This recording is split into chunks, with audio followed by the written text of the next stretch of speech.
Most wilderness documentaries get one thing completely wrong about the Yukon.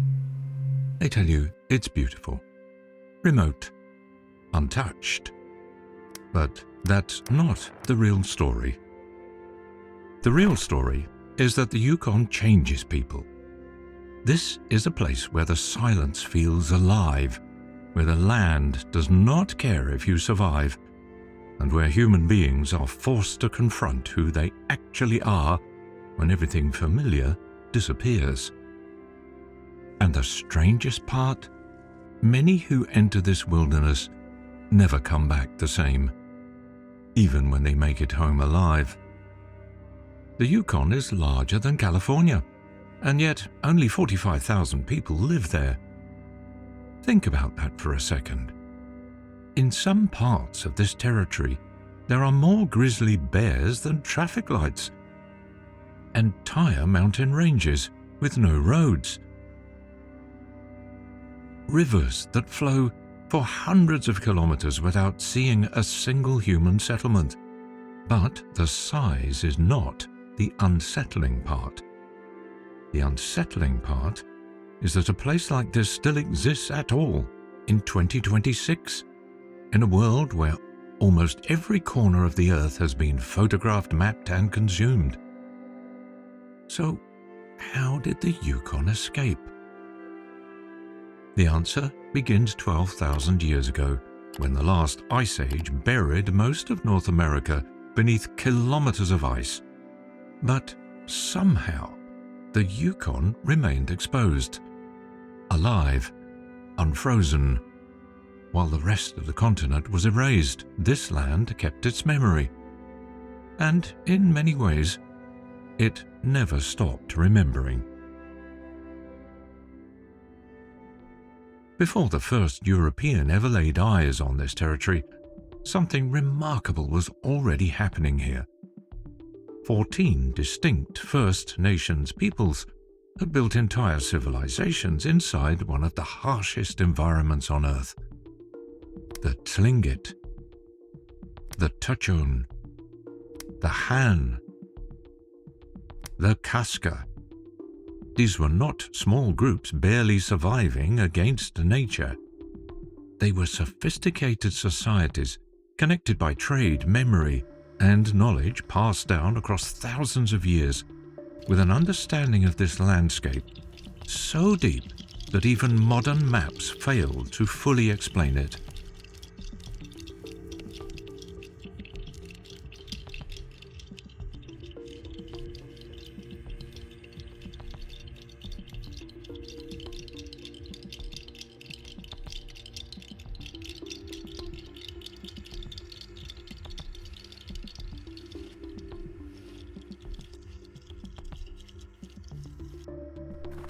And that understanding had to be earned, because the Yukon is not forgiving.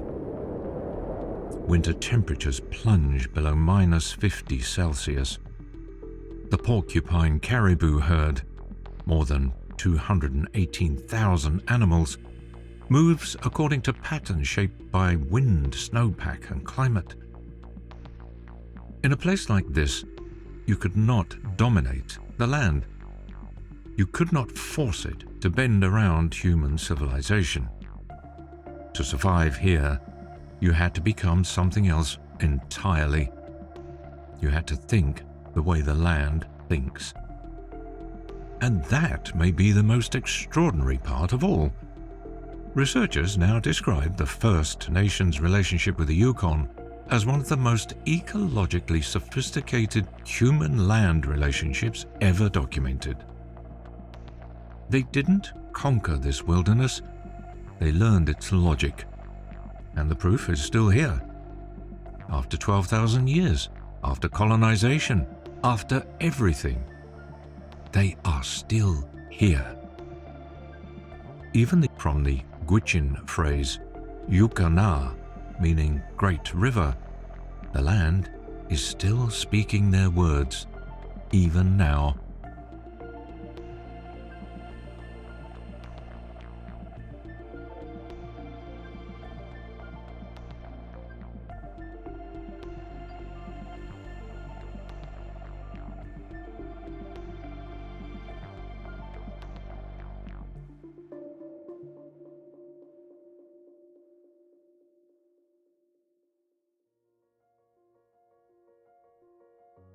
One man with a pan changed the Yukon forever. In August 1896, George Carmack was fishing beside a quiet creek near the meeting point of the Klondike and Yukon rivers.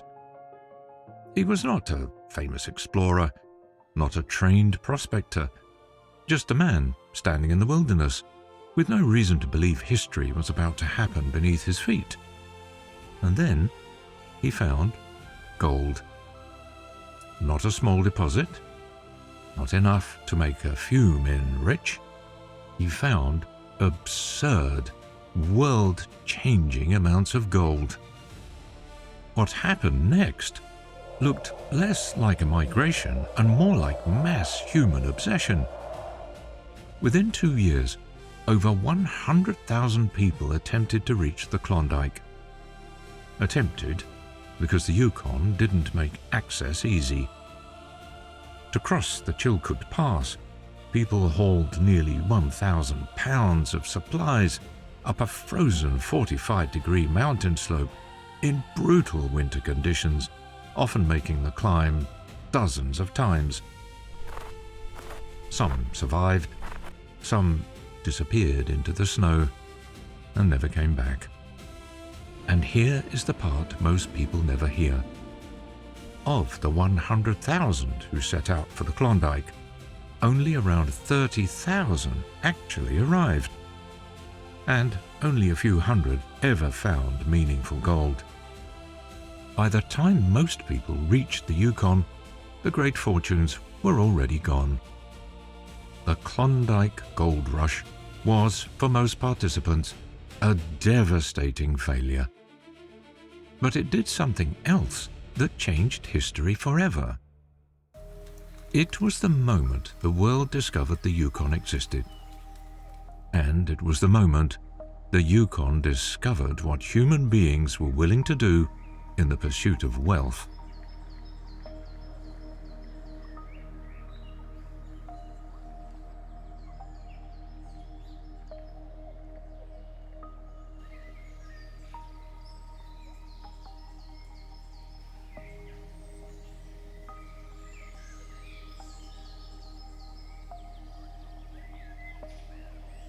By 1900, the Klondike Gold Rush was essentially over. The easy gold was gone, the boom towns began to empty. Dawson City, which had briefly been the largest city west of Winnipeg and North Seattle, began its long, quiet retreat. Within a decade, the population had collapsed by 90%. The buildings stayed, the streets stayed, and the Yukon went back to what it had always been. And then something strange happened. The Yukon didn't fight to recover from what had been done to it. It simply waited. Forests slowly swallowed abandoned mining camps. Permafrost cracked foundations apart and reclaimed the ground beneath them. Rivers bent themselves around the massive dredge tailings scattered across the valleys like scars left behind by machines. The land took back what humans had carved out of it. Slowly, completely, without anger. Today, those dredge tailings still sit in the Klondike Valley. Enormous ridges of gravel and rock stretching for kilometers. And they've become something unexpected. Habitat, nesting sites for birds, denning grounds for foxes. The Yukon has a remarkable talent for converting human damage into something it can use. It doesn't forgive, it doesn't forget, it simply continues. And that might be the most unsettling thing about it. And nowhere is that more obvious than with the wolves. Yukon wolf packs live in something close to a pre-human ecological reality. Their territories can stretch across more than 1,000 square kilometers. A single pack may travel 50 kilometers in one night, following the caribou migration. And unlike wolves elsewhere, many of them have never learned to fear humans, because in much of the Yukon, humans have never been important enough to matter. That changes the meaning of an encounter completely. Ecologists call this a trophic cascade, the idea that top predators reshape entire ecosystems, not only through violence but through presence. When wolves exist, everything else changes. Caribou move differently. Rivers shift because vegetation returns to their banks. Birds come back. Beavers come back. The entire landscape reorganizes itself around the fact that something powerful is watching.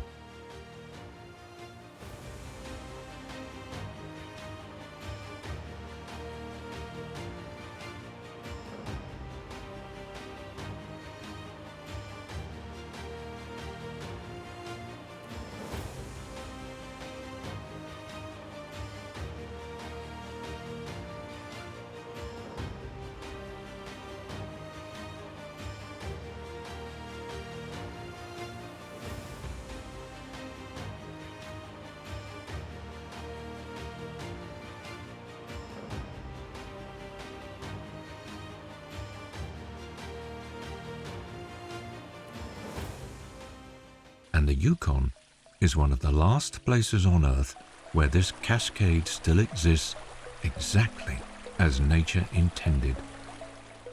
Where the fear is real, where the watching is real, where, for perhaps the first time in your life, your body understands something your modern world has allowed you to forget. You are not at the top of the food chain here.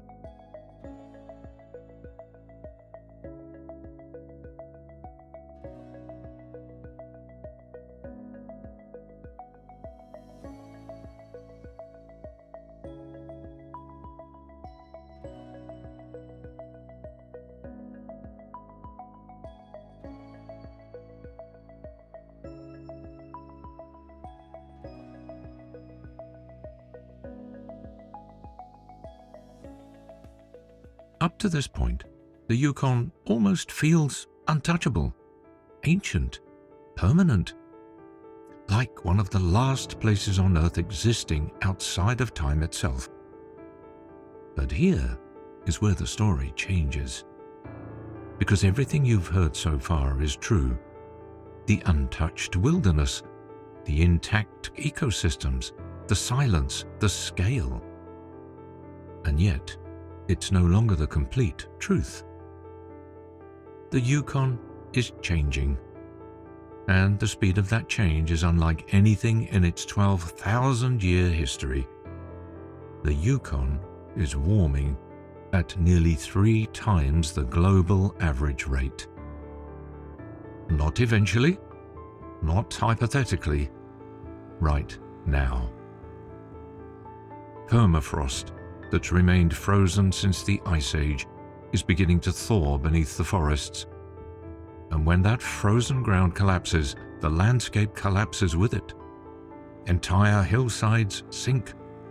Trees lean sideways into what scientists call drunken forests, warped at impossible angles as the earth beneath them liquefies.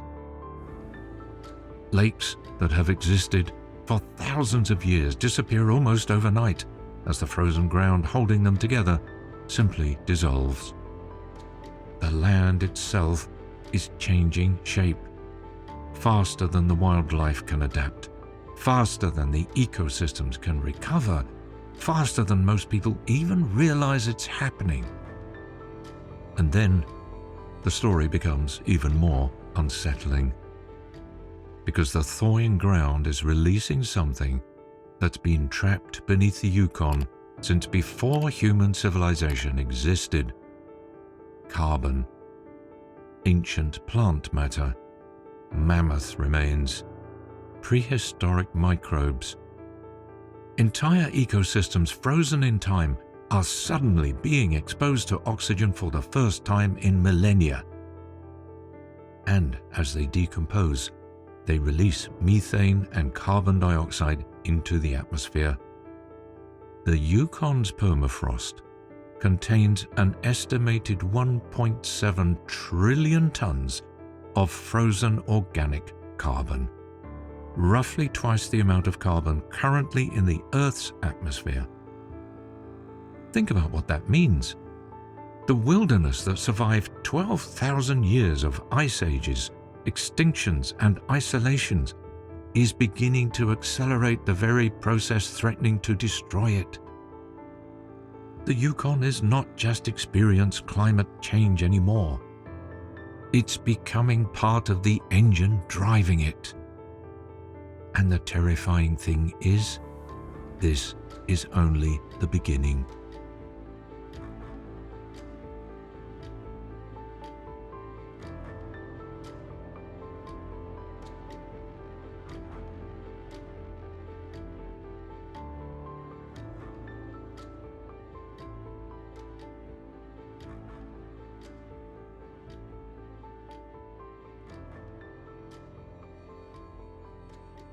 And yet, in the middle of all this change, there are still people who choose to remain there.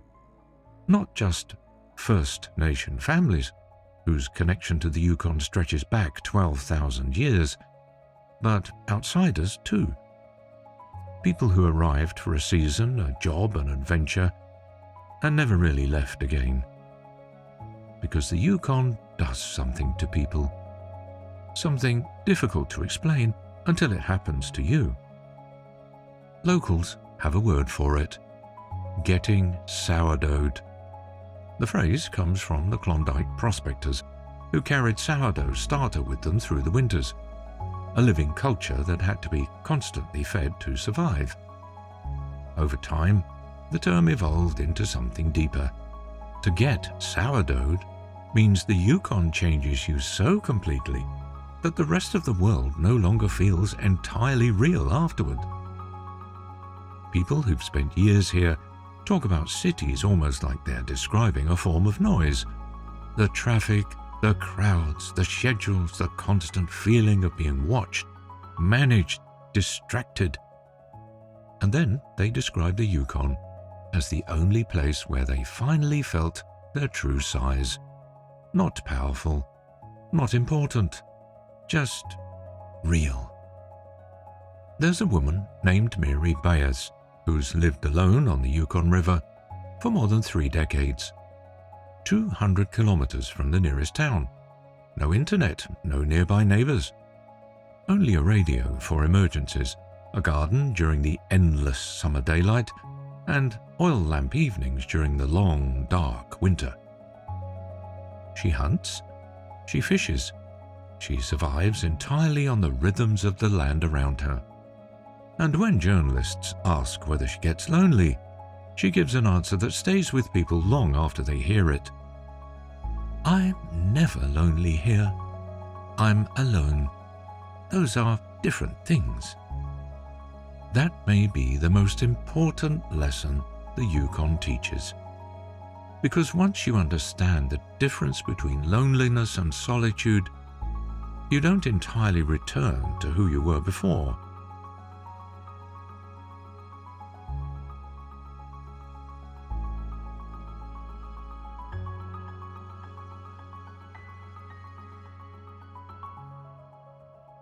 There's a question the Yukon eventually asks every person who spends enough time inside it. Not publicly, not dramatically, quietly, usually in darkness, usually in silence, usually when the temperature is 40 below and the northern lights are moving overhead, and the nearest human being is farther away than your mind finds comfortable. And the question is simple. Who are you when there's nothing around to tell you? Modern life protects us from having to answer that question. Your job answers it for you. Your phone answers it. Your routines, your social media, your neighborhood, your ambitions, all of it creates a constant stream of noise defining who you are supposed to be. The Yukon removes all of that. No audience, no distractions, no validation, just silence. And what remains after the silence settles in is either something solid or it's nothing at all. And the frightening part is that most people do not know which one it is until they're already there. The people who return from the Yukon changed often struggle to explain what happened to them. But they usually describe the same realization in different words. The Yukon didn't teach them who they were. It simply removed everything artificial long enough for them to find out on their own. Because the Yukon doesn't care about your opinions. It doesn't perform for you. It doesn't try to inspire you. It simply exists. And standing in the presence of something that ancient, that indifferent, and that real forces a kind of honesty that modern life almost never demands from us anymore. Some people find something true in themselves there. Some people leave. Both are honest outcomes, and the Yukon judges neither.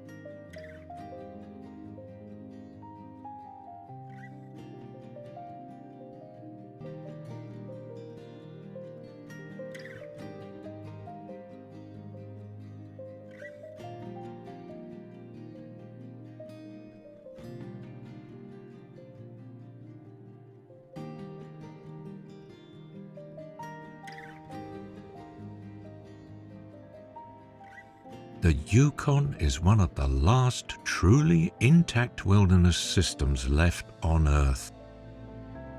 Nearly 500,000 square kilometers of mountains, glaciers, rivers, tundra, and forest. It holds the Kluane ice fields, the largest non-polar ice field on the planet, remnants of the last ice age, still grinding slowly toward the sea. It contains the Alsek River, one of the wildest and least traveled rivers in North America.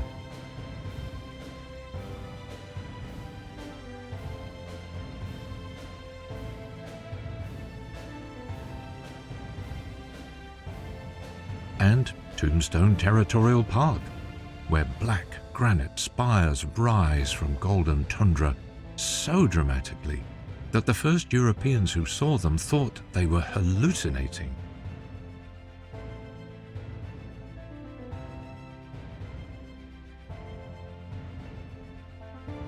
And now, all of it is at risk, not because of one catastrophic event, not because of one villain or one decision, but because of something slower, more ordinary, more difficult to fight. A warming world, an expanding global economy, and humanity's habit of realizing the value of something only once it begins to disappear. The glaciers are retreating, the permafrost is thawing, the caribou migration routes are shifting, and the silence, the deep, ancient silence that defines this place is beginning to fracture. And once silence like this is broken, it doesn't come back. Not in our lifetime, possibly not ever. So here is what matters. The Yukon is not a museum piece. It's not a theme park. It's not a metaphor. It's a living system, ancient, complex, and irreplaceable, that's existed longer than human civilization itself. And somehow, despite everything pressing against it, it's still here. The wolves are still running. The rivers are still moving. The caribou are still crossing the tundra. The silence is still real. But we're living in the final moment where the Yukon still exists as it always has. And whether that becomes a tragedy or a turning point depends entirely on what happens next. The Yukon doesn't need us to save it. It survived ice ages, mass extinctions, and 12,000 years of human presence. What it needs, what it's always needed, is for us to be honest about what it is and what it means. It's the last proof that the world was once entirely wild. That silence was the default, not the exception. That something can exist without needing to be useful to us. And in a world that's running out of things like that, that might be the most valuable thing left. Go there if you can, and if you can't go, know that it exists. Know that right now, somewhere in the Yukon, a wolf is running across a frozen lake in the dark, and no one is watching, and the world is better for it.